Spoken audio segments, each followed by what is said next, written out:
USCHO.com. This is the USCHO Week in Review podcast from U.S. College Hockey Online at USCHO.com. A look at this weekend in college hockey and a review of the top news of the week. Welcome to the USCHO Weekend Review podcast for Sunday, March 10th, 2019. I'm Ed Trefzger alongside Jim Connelly. We're only a month away from the Frozen Four, April 11th and 13th at KeyBank Center in Buffalo, and the NCAA Frozen Four is sponsoring this episode. Visit ncaa.com/Frozen4. Well, Jim, what a great weekend of hockey. 4 leagues had their first round of playoffs, and playoff seedings were set in another 2. Let's dive right in. First of all, a lot of playoff overtime over the weekend, but still mostly home teams winning. And with the series that were set, 11 out of the 14, it was only Mercyhurst who got swept by a lower seed.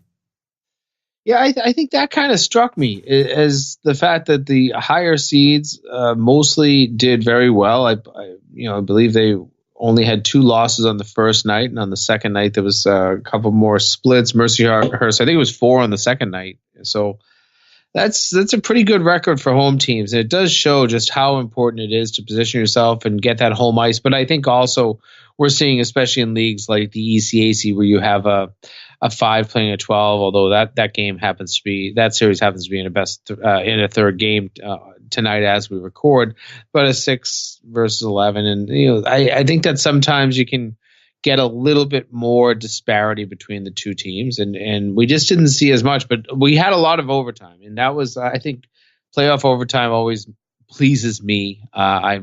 I've been an addict of our, the USCHO top 50 longest D1 men's games list, and was looking carefully both nights. And Friday, a couple of games got really close, went to double overtime, and they didn't get into that. It's almost getting past the 11-minute mark of the second overtime, get you onto that list. But then the game on Saturday night, of course, Brown and Princeton, a 3 overtime game that ended up being the 18th longest. There's just something about playoff overtime and the excitement of it. I had the chance to watch the Hockey East women's championship game today, which went to overtime. It was a fantastic game. I love the celebration, the exuberance, and the knowledge that you're not walking away without a winner. I think that always kind of gets I'm sure it gets the players, it gets the coaches, it gets their adrenaline going, but it gets mine as the fan and as the journalist going as well. Well, I've got a couple of thoughts on that. First, that Brown-Princeton 3 overtime game was crazy. I remember looking up at the scores as I was watching different games, and it was 5-2, and thinking, well, there goes Brown going on to win that one. And then all of a sudden, Princeton, with about 3 minutes left, gets 3 extra attacker goals, and eventually went on to lose with one that had some questions on replay, but that ended up being, as you mentioned, the 18th longest Division I men's game. On the replay, the linesmen looked at it quite a bit, and they only had a couple angles from what I understand. And to me, when I slowed down what was admittedly not the greatest resolution, it looked like maybe that Brown had come in offside, but the officials, after looking it over and getting the referees involved, decided, no, we can't overturn it, and it was a goal. And for the players, that must have seemed like a relief, because I could tell that they were really having a difficult time there in about well over 100 minutes of hockey. And as I was listening to our colleague from USCHO, Dan Rubin, doing the game with his brother Mike on play-by-play, I was reminded about how emotional and stressful it is, even as a broadcaster, when you go into overtime, because every play, every shot on goal, every loose puck around the net could be the end of the game and the end of somebody's college career. And so you have this heightened adrenaline for 20 minutes or 40 minutes or more, and not just 5 like in a regular season one. So that I'm with you. The intensity, the excitement of overtime and playoffs just can't be beat. Yeah, I've only called one really long game in my broadcast career, and that was in 2016, I guess it was. Lowell played Providence in a triple overtime, and it went late into the third overtime semifinal against the Friars. Lowell came out on top, and They ended up losing the next day to Northeastern, basically, not taking anything from Northeastern, but Lowell had no legs left. I mean, these players just aren't, and nobody can be accustomed to play 120 minutes worth of game, if not more. I go back to the all-time longest game now, which is a UMass when they were I think they were a 12 seed in Hockey East, and they win. And the first night at Notre Dame, they played a very long 5 overtime game, which it stands still as the longest men's game.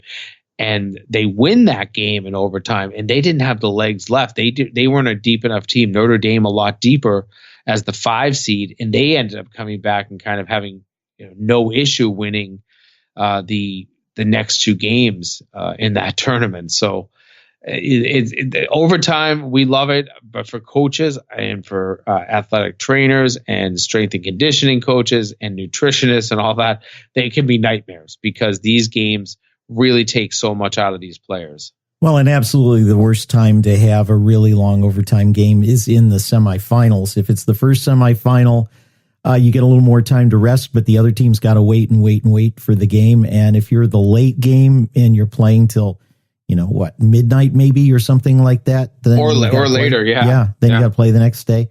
That's tough. Well, why don't we start around the different leagues and playoffs over the weekend? And let's start first with Minnesota, Michigan. Minnesota seems to be on a roll. 1 loss in their last 8 games, I think it is. And, a tight game, an overtime win on Friday night, and a more dominating performance over the Wolverines on Saturday.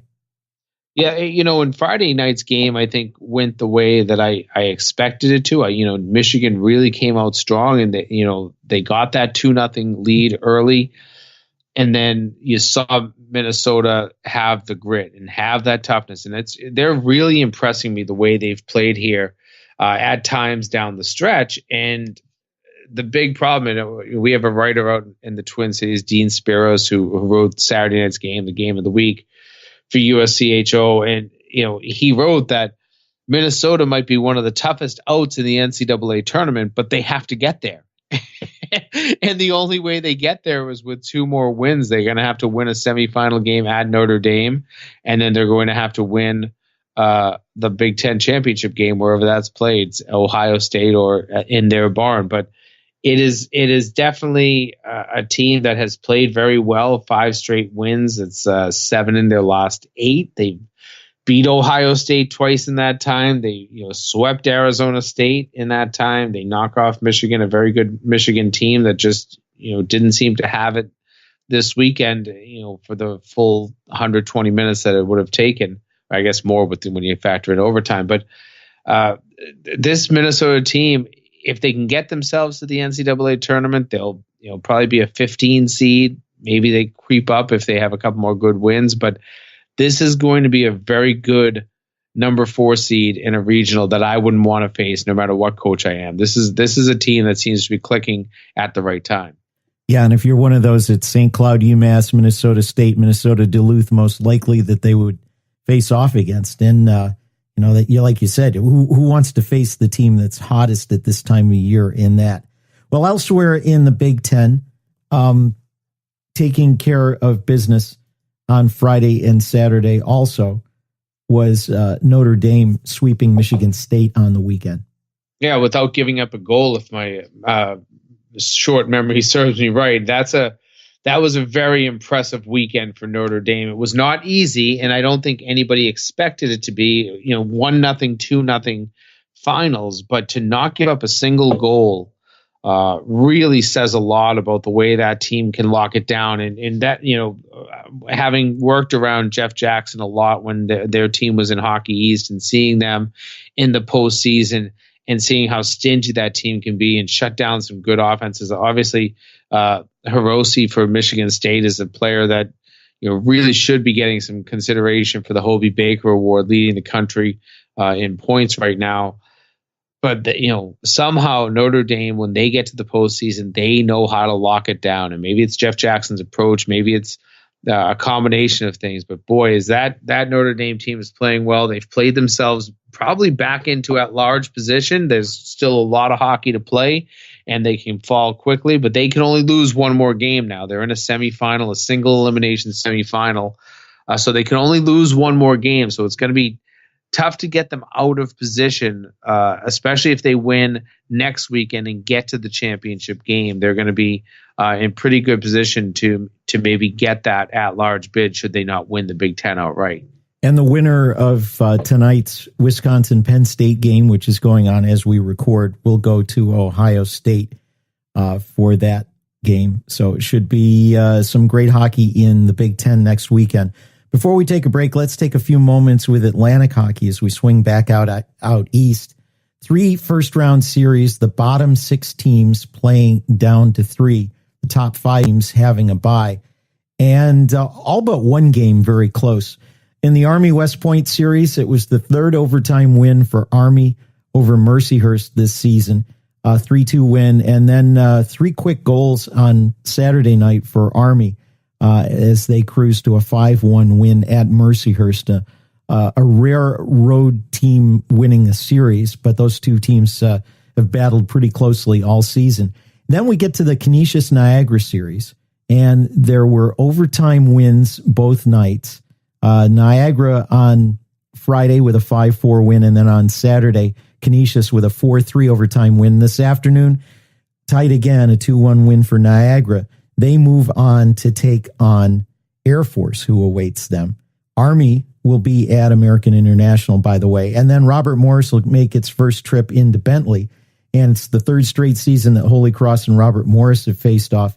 A 1-0 win by Robert Morris Friday and a 3-2 win on Saturday. And Jim, you got to love seeing really tight games in playoffs. That was a really good weekend of hockey in Atlantic hockey. And even I think that Army Mercyhurst game, 5-1 game, it was closer than it may have felt at the end. But that league has been pretty tight. We knew that, and we thought that the standings kind of indicated that throughout. And now we're going to get some quarterfinal series that really are going to be tough. And you're going to see some teams that maybe match up well, maybe don't match up well, maybe even at the top. I don't know how well Bentley, say, is going to match up with Robert Morris. The Bentley was a hot team down the stretch, but Robert Morris has been there, and you've got a coach that's won some of these big games. He's won a championship before. He's been to an NCAA tournament, and Bentley, it's been a long time since they've been in position, since they made an Atlantic hockey final. It might have even been MAC back then. I can't even remember, but it's been a long, long time. So, there's some teams, even AIC, you look at them and, they'll have a very tough series ahead of them. And, what is the preparedness for these teams? That's one of the very tough things.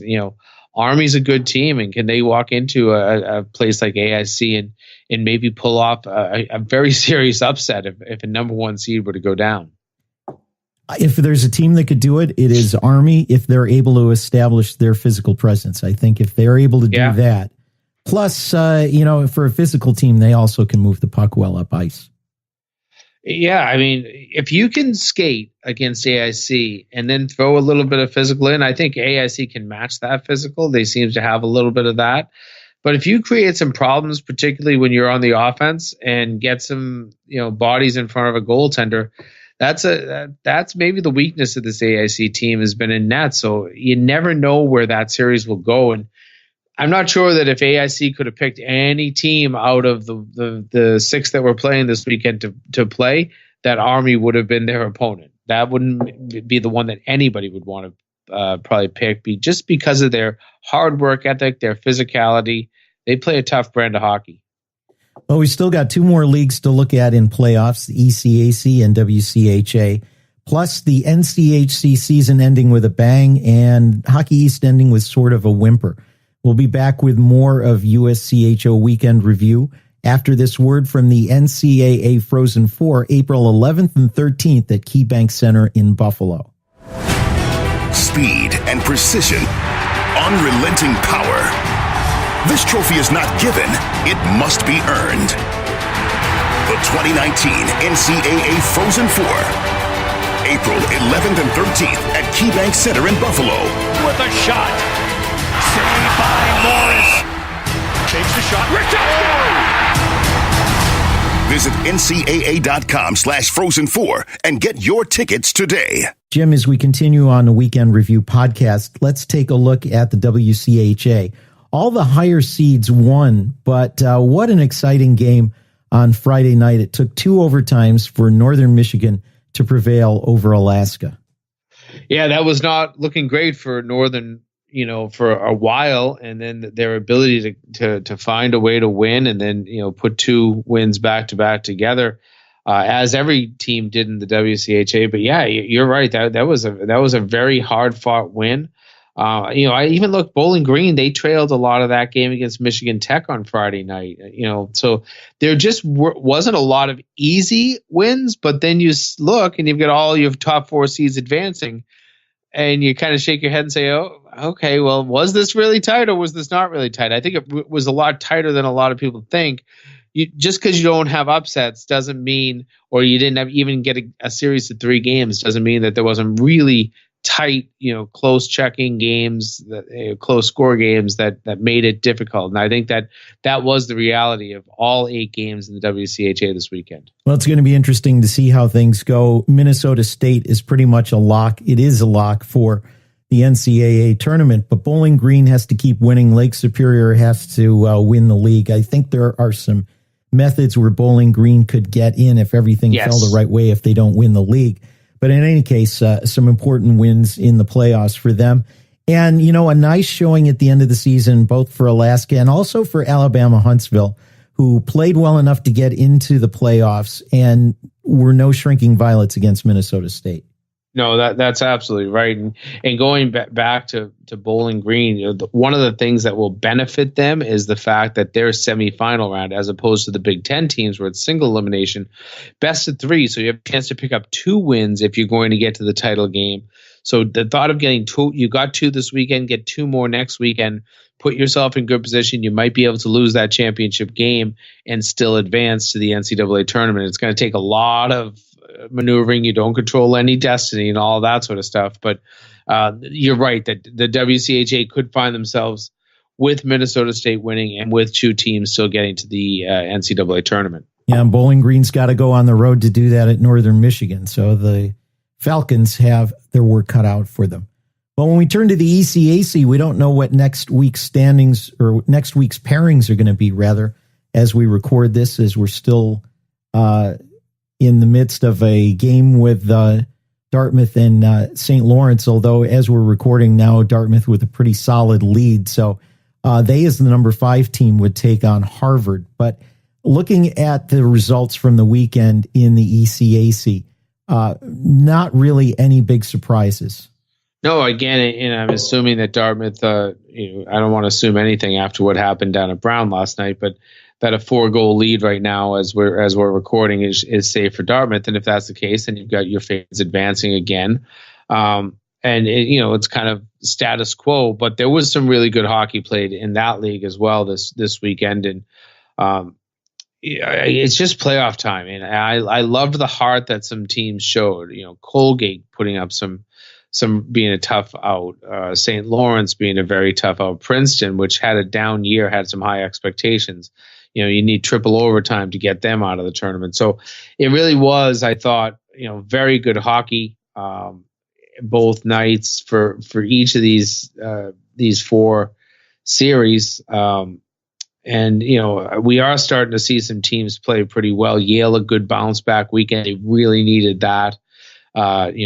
Basically a 4-1, 4-0 win over RPI. Colgate was in Friday's game, but then Union kind of dominated them, and Union ends up with a same 4-1, 4-0 weekend. So those 2 teams, they're going to head into their quarterfinals playing well, and that's one of the things that ever since we've gotten into these playoff first round series, that as a journalist, as a fan, seeing the mentality of coaches a lot. The teams that have those buys, sure, they're nice. You can rest some players, maybe get some healthy players back that, otherwise probably wouldn't be able to go if the series was played a week earlier. But being off a week as opposed to continuing to play, there's something to be said for that. And you have to be able to come out of the chute on Friday night, or, in the case of the team you see the most, RIT, Wednesday night. But you've got to be able to go in that first game, because these teams that you're going to play have momentum. They've just won a playoff series. They're excited. They are thrilled to be in that next round. And I feel like the confidence that goes with winning that first series, typically brings with it, the ability to not shrink away from teams that you might be outmatched against. So I'll be interested to see, the leagues. I guess it's a ECAC and Atlantic Hockey, where and even the Big Ten with Ohio State getting the bye, but the leagues where teams get byes, what happens this year? Because I do feel like there was a lot of momentum created for a lot of these teams coming out of some of these series this weekend. I will want to go back to Yale for a moment, but on the topic of byes, when I've talked to coaches, most of them are grateful to get a bye this time of year, because everybody has got some sort of niggling little injury, and some players are playing very hurt, and an extra week off sometimes is enough to get somebody healthy enough to be back in the lineup, certainly, or not borderline. But back to Yale, this weekend's pair of really strong wins over RPI was huge, because after a weekend in which Yale at home had beaten Colgate and Cornell, they dropped 4 straight to some pretty good teams in the league, some of whom they may see in the playoffs: Dartmouth, Harvard, Princeton. They won't see Quinnipiac. There's a possibility. So to come back after being swept, or shut out rather, on the road the first weekend, and then swept at home by 2 different teams, very big wins for the Bulldogs. Yeah, they're confidence builders, and I think that's one of the most important things this time of year, is just to build and rebuild, if you have to, some of that confidence. 2 leagues where things were decided for the regular season. Let's start with the NCHC, and let's start with Minnesota Duluth and St. Cloud State. It was a 4-3 overtime win for St. Cloud State over Minnesota Duluth. The thing that got me in that game as I was watching it is how much of an impact replay had. First of all, now there was some conversation as to whether Brett Larson got a hold of the referee, whether he used a challenge. I don't know that he could use a challenge at that point, but in any case, in the intermission between the end of regulation and the start of overtime, the referees went and looked at replay of a scrum that happened along the backboards right at the end of the game. And after they reviewed it, they gave a 5, a major for contact to the head, and a game misconduct to Minnesota Duluth's Noah Cates. Now, the replay could not have been more obvious. It was kind of a forearm to the head. It was a penalty, and they called it. And then it was an overtime win during a major power play for St. Cloud State. And then that one became a little bit of a controversy, as Nick Perbix set down the skate and it went in off his skate. If it was the old rules before 5-6 years ago when it was changed, there's no way that goal would have counted. But now you're allowed to position a skate to redirect as long as there's not a distinct kicking motion. The referees did not take a long time to look at that, called it a good goal. I don't think that Minnesota Duluth head coach Scott Sandlin was very happy about that, but a couple of controversial replays there, but again, illustrating why we have replay.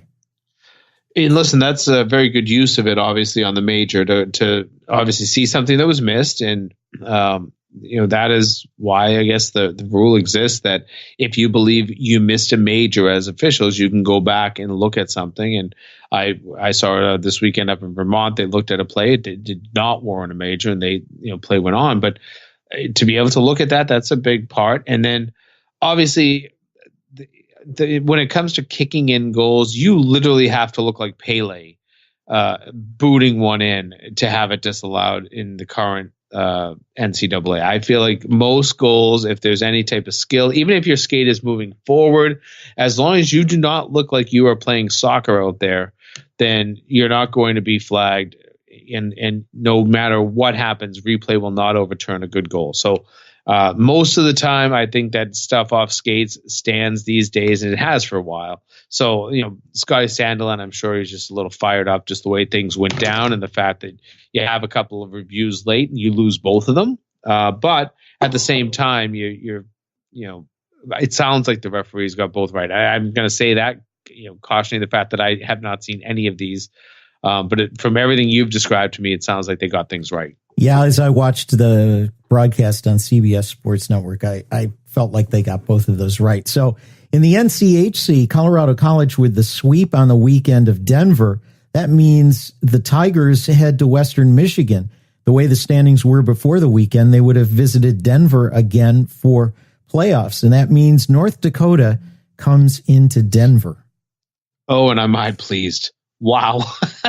I mean, to put North Dakota and Denver, I mean, two teams that have won national championships over the last 3 years, and neither one has been great, but neither one has been awful. Obviously, Denver, I believe, has locked up an NCAA tournament bid, and if they haven't, then they're like in the 97% range. I believe that's what I had coming into tonight. And in North Dakota, they're playing for their lives. I mean, this is a series, and I'll blow it out of the water now. This will be the USCHO game of the week this weekend. No surprise there, I'm sure, for many. But that's heavyweight hockey right there. That is a quarterfinal series for the ages. Then you throw on top of it Colorado College. We've been now saying it for at least a week, if not more. The one team in the NCAA that nobody wants to face against Western Michigan, which has had its ups and downs this year. They've been a very good, very, very good team at times, and then they'll lose or get swept on a weekend. So those are two series that you have to keep your eyes on in the NCHC. I think all four series have pretty good potential. Even St. Cloud hosting Miami, I think has some potential.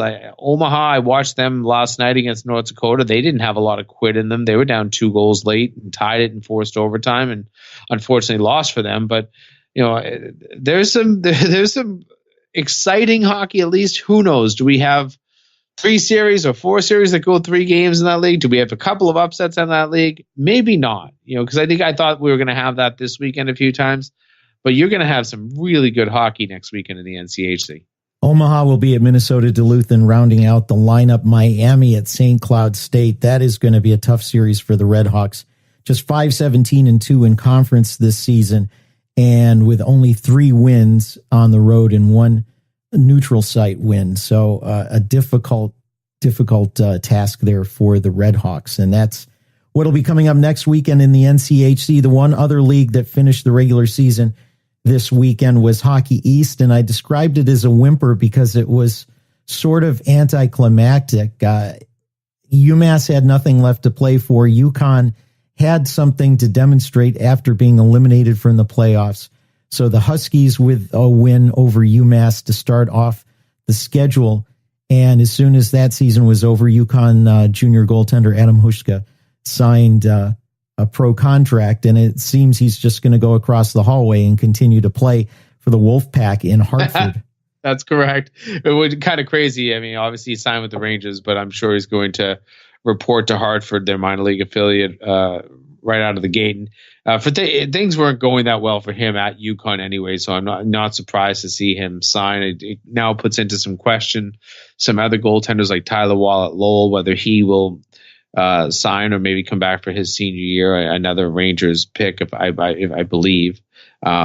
So the what just impressed me was both UConn and I know you're probably getting to it, but Vermont, neither of those teams had anything to play for. Vermont ends up in a 2-2 tie with UMass Lowell on Friday night, and at that time it looked like they might have taken home ice away from Lowell. Lowell had plenty to play for, and I think both UConn and Vermont, they just comported themselves really well. And talking to Kevin Snedden after the game, it was a tough week up in Vermont. One of their best players, Luke Esposito, he broke his femur during the week during practice, and that's a catastrophic injury for any athlete, especially a hockey player.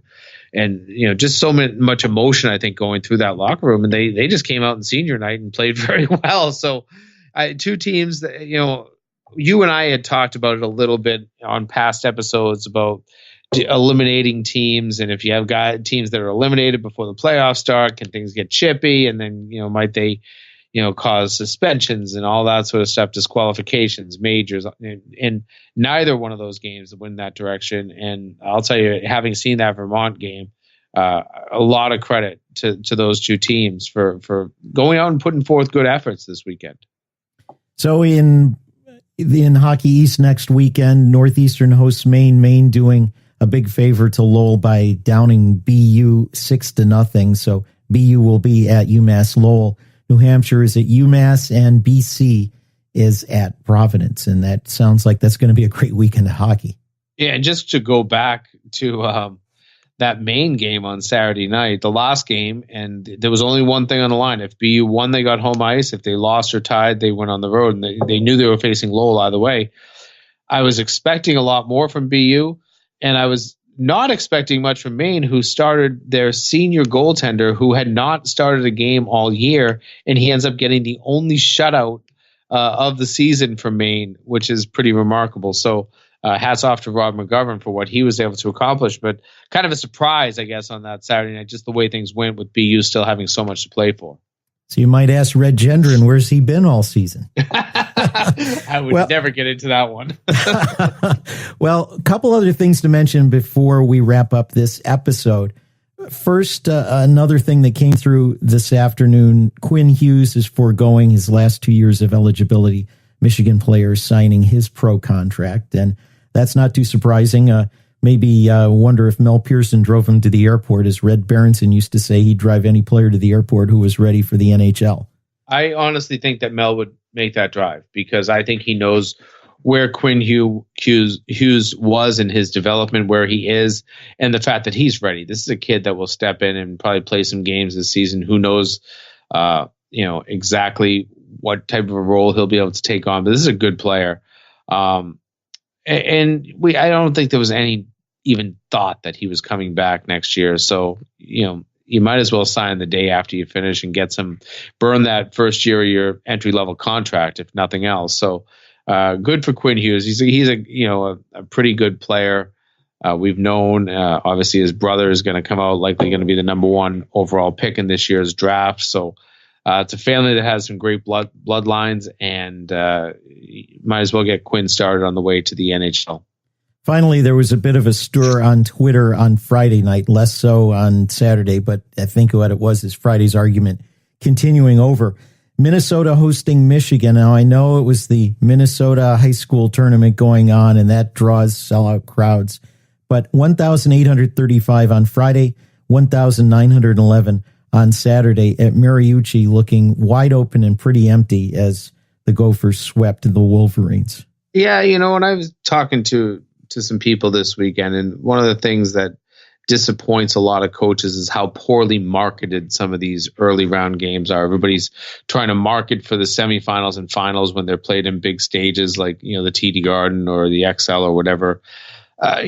These games mean a lot, and it's disappointing to see crowds, but there's also, you and I were talking before the show, this is truth serum. And not that I'm saying that Minnesota always only gets 1,800 people, but you can't inflate your attendance in the postseason, because for every person you say in the building, aside from a few comps that you're given by the leagues, you're required to turn over the respective money for those tickets, because the league takes the ticket sales from the tournament. So these schools have to announce pretty honest numbers. So if you're a school that was used to announcing 5,000 a game through the regular season, even though you only had 2,800 in the building, you put those 2,800 in, people think, oh, great crowd tonight. And then you hear 2,800 is the attendance. That's the truth serum. And I'm not saying that that's what Minnesota has done. I'm sure that they probably had some inflated attendance numbers. Their 6,000s become 8,000s, their 8,000s become 10,000s. But their 1,800s and 1,900s this week were 1,800 and 1,900, because they're not going to fork over money for ticket revenue they didn't get. And I think that is what it's one of the most disappointing parts about the postseason in college hockey. The small crowds that you get, the lack of marketing, and then the fact that you realize how inflated some of these attendances are throughout the nation. Some folks were also pointing to the loss of rivalries like North Dakota, for example, for Minnesota. But I hate to tell everybody, the old WCHA isn't coming back. The Big Ten isn't going anywhere. Get used to it. Get used to the new rivalries. Yeah, I'm so sick of that argument at this point. The school you hear it from the most is Minnesota. Okay, you're not playing North Dakota for a league championship anymore. You still usually play them. They seem to get non-league games scheduled against each other pretty often. Just stop. Really, find a way to just be happy with what you have. The Big Ten has the potential to be a great league with some really good schools, just like they are in basketball, just like they are in football. Big Ten hockey, they can add to it. They can grow. Notre Dame was a great addition. Enjoy what you have there. Go and watch some of these teams that you might not have thought that that they're rivals. These are great games going on. Minnesota fans do not impress me. And if anything, their whininess sometimes kind of gets under my skin. Well, with that, we'll wrap it up there. For Jim Connelly, I'm Ed Trefzger. This has been USCHO Weekend Review. We'll catch you next week. This has been the USCHO Weekend Review Podcast, a production of US College Hockey Online. Visit uscho.com/podcasts to listen or subscribe.